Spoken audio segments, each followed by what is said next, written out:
Ya, Assalamualaikum warahmatullahi wabarakatuh. Selamat malam buat teman-teman semua. Hari ini saya tadi udah melihat ya, ada ritual sedikit dari Mbah Hilo yang melihat dari sisi spiritualnya beliau. Adakah gangguan-gangguan yang terjadi pada si sopir truk kontainer yang menabrak puluhan orang di lampu merah gitu. Jadi di sini tadi kita sudah membahas tentang yang tadi barusan Mas Deni sebutkan.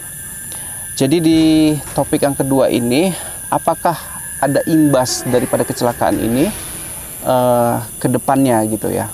Nah, dari pandangan saya pribadi, nanti kita minta dari Mbak Hilo ya, imbas dari kecelakaan ini ya.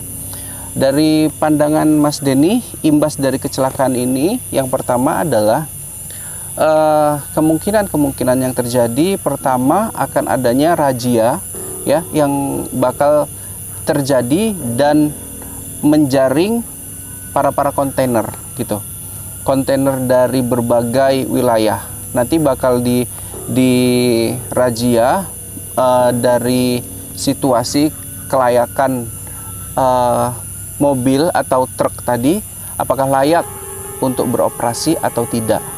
Dicek mulai dari rem dan fungsi fungsional yang vital lainnya di kontainer atau bus. Selain imbas daripada razia yang melibatkan kontainer, ini ternyata dari pandangan Mas Deni akan ada juga razia-razia kendaraan-kendaraan berat, Bailo, seperti bus dan truk ya, serta yang diutamakan mungkin kontainer ya. Karena memang kalau udah namanya kontainer, Mbak Ilo, bebannya berat. Iya.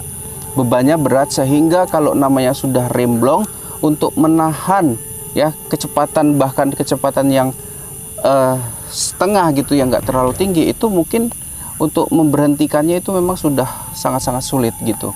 Jadi kejadian kontainer ini di lampu merah ini ternyata bukan hanya di Balikpapan saja, tetapi di daerah-daerah lain juga dahulu.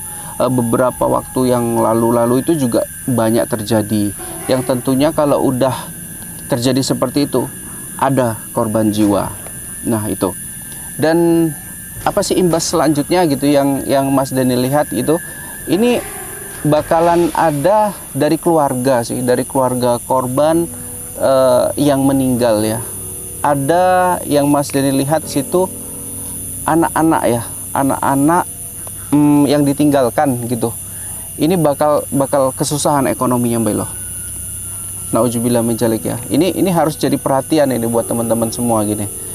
Jadi beberapa waktu yang lalu kan kita melihat ya ada artis yang meninggal gitu, Mbak Ilo. Iya, ya. iya. Anaknya menjadi perbincangan dan hingga sampai saat ini menjadi topik lah, karena memang anak selebritis. Nah, kali ini nih, ini hanya melibatkan masyarakat biasa, dan yang Mas Deni lihat dia ini punya anak gitu, punya anak, dan akibat daripada meninggalnya orang tuanya tadi, ini kedepannya si anak ini bisa bahkan nggak sekolah. Ini dari pandangan Mas Deni, apakah itu ada anaknya nggak, tapi Mas Deni merasakan itu gitu. Dan hingga detik ini pasca kejadian ketabrakan tadi, ini dada Mas Deni sesek gitu. Seseknya gimana? Yang di rumah ini ibaratnya lagi baru menyalami suaminya, anaknya ya, istrinya untuk berangkat kerja seperti itu, Mbak Ilo. Tahu-tahu dia mendengar kabar bahwasanya yang bersangkutan tadi masuk ke rumah sakit dengan luka-luka parahnya, dan bahkan lebih menyakitkan lagi sudah meninggal dunia. Ya kan gitu, Mbak Ilo. Iya.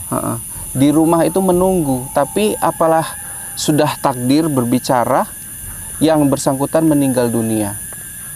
Nah, imbasnya itu tadi teman-teman, keluarga tentu sangat-sangat sakit, sangat-sangat tidak terima lah, dan belum ikhlas atas terjadinya hal tersebut gitu ya. Apalagi kejadian itu hanya disebabkan gara-gara satu orang yang lalai mungkin dalam melakukan pengecekan dari kendaraannya ini gitu loh. Nah, itu yang disayangkan gitu. Kemudian imbas selanjutnya yang Mas Deni lihat ya masih dengan korban kecelakaan ada yang mengalami cacat Mbak Ilo.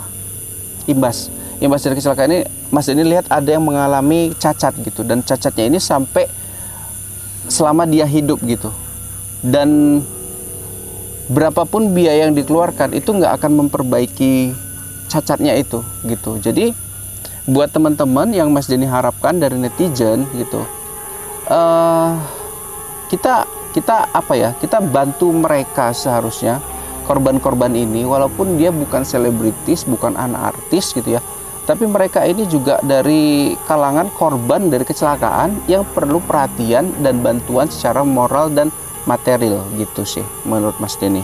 Itulah imbas-imbas yang Mas Denny lihat dari kacamata batin Mas Denny ke depannya gitu. Selanjutnya mungkin Mbak Hilo ada imbas-imbas yang apa aja yang setelah kejadian ini Mbak Hilo mungkin bisa disampaikan lagi. Ya, mungkin yang diceritakan oleh Mas Denny ya itu sudah, saya rasa sudah cukup ya. Nah, tadi Mbak Ilo sempat bilang juga kan pas ritual, bahwasanya itu udah ada pertanda. Nah kalau udah ada pertanda, kenapa nggak diperbaiki? Nah faktor-faktor itu nanti bakal didalemin ya, Mas Denny minta sama pihak berwajib didalemin apakah memang ada kaitannya dengan bos atau pemimpin dari si supir tadi ini. Apakah si supir sudah memberikan perhatiannya berupa pemberitahuan kepada bosnya bahwasanya ini truk dalam kondisi yang tidak baik, ini truk dalam kondisi minta diperbaiki bagian-bagian ini. Nanti itu bakal didalamin mudah-mudahan sama pihak berwajib, dan apakah ini melibatkan si pimpinannya gitu. Kalau memang kita kan gini ya, namanya pekerja Mbak Ilo. Kalau untuk perbaikan seperti itu kan mungkin membuat nggak sedikit biaya perbaikannya. Jadi benar. Itu tentunya atas keputusan daripada pimpinan atau bos tempat dia bekerja. Nah kalau misalkan bosnya nanti ternyata telah diberitahu dan telah dibolak-balik dikasih tahu sama si pekerjanya, ini bermasalah bos, dikasih tahu dan tidak direngges atau dibilangnya sudah nanti saja masih bisa digunakan kan gitu. Nah, itu dipastikan juga pimpinannya bakal kena kan gitu ya kan, karena apa yang dari pekerja lakukan tentunya menjadi tanggung jawab dari pimpinannya. Benar. Gitu. Nah kalau memang kita berhenti di lampu merah teman-teman, melihat ke belakang misalnya dari kejadian ini, kita imbas dari kejadian ini kita jantungan gitu atau ngeri-ngeri ini di belakang kita ada kontainer enggak gini-gini, teman-teman, itu sudah takdir yang maha kuasa. Nggak pun di lampu merah, jalan pun kita nggak hujan nggak apa, ketimpa pohon meninggal dunia, itu namanya sudah takdir. Nggak usah jadi takut kita berhenti di lampu merah kan gitu, namanya itu udah naas gitu tadi. Yang perlu jadi perhatiannya di sini adalah selalu keluar dengan mengucap doa, dengan meminta doa dari keluarga, selalu berhati-hati, pastikan kendaraan yang kita kendarain itu sehat, kondisinya sehat, mulai dari rem, mulai dari mesin, mungkin tidak panas ya, dan kondisi-kondisi lainnya lah gitu. Yang pasti imbas ini tentunya membuat masyarakat ya yang berhenti di lampu merah jadi jangan merasa takut gitu, merasa takut. Jangan teman-teman, karena itu memang sudah takdir. Siapa yang mengalami kejadian ini ya itu sudah takdir mereka gitu, sampai juga yang meninggal dunia itu sudah takdir mereka. Kita doain aja para korban meninggal tentunya diterima di sisi Allah Subhanahu wa taala, dan keluarga yang ditinggalkan juga disabarkanlah. Semoga juga ini yang jadi perhatiannya tadi anak-anak yang korban ini ya. Ini mudah-mudahan teman-teman netizen ya, coba dilihat dulu ya, mana tahu ada saudara-saudara yang jadi atau kerabat-kerabat yang dimana korban meninggal ini memiliki anak, coba itu di-up dulu di media sosial. Mana tahu teman-teman netizen nanti bersimpati dan ingin menyumbang untuk pendidikan dia gitu ya. Ya mudah-mudahan ya Mbak Elo ya. Jadi imbas tadi sudah cukup jelas sekali ya, dari mulai razia, kemudian banyak hal lah tadi yang sudah Mas Denny sebutkan gitu satu persatu gitu ya.